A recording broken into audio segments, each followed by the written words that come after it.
The issue of what to do with the prison camp in Guantanamo Bay, Cuba, is now landing in the lap of newly minted U.S. President Donald Trump. Congratulations, Mr. President.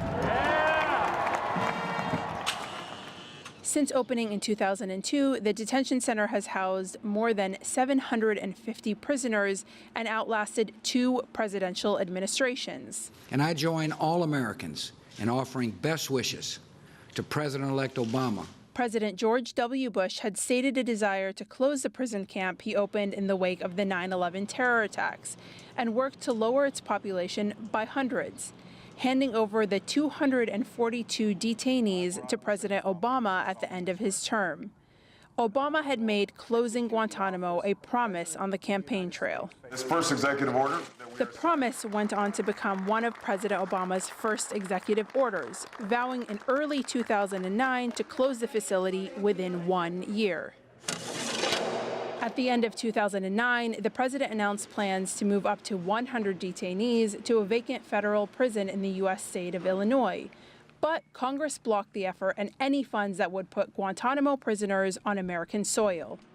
In 2013, in the midst of a mass hunger strike by prisoners, President Obama again renewed his promise to close the facility.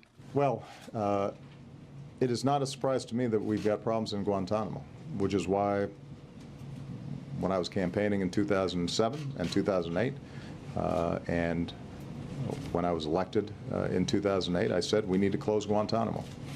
I continue to believe that we've got to close Guantanamo. He addressed the issue again during his 2014 State of the Union address.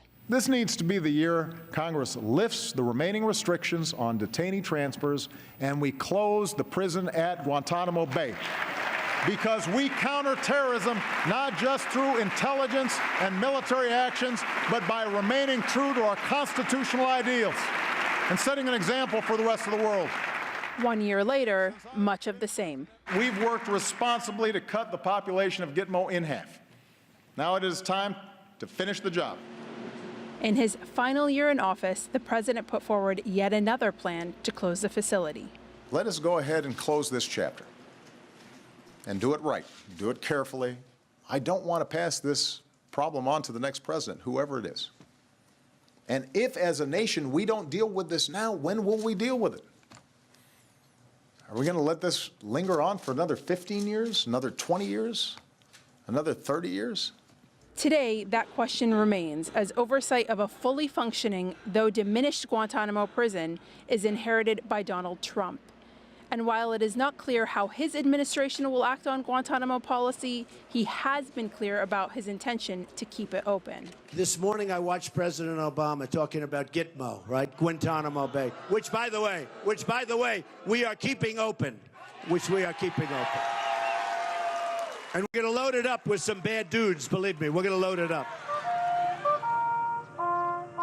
With the end of the Obama era comes an end to most hopes that the prison at Guantanamo Bay could close anytime soon. And the inauguration of President Trump ushers in a new future of uncertainty for the facility and its remaining detainees. Yasmin Alamiri, CGTN, Washington, D.C.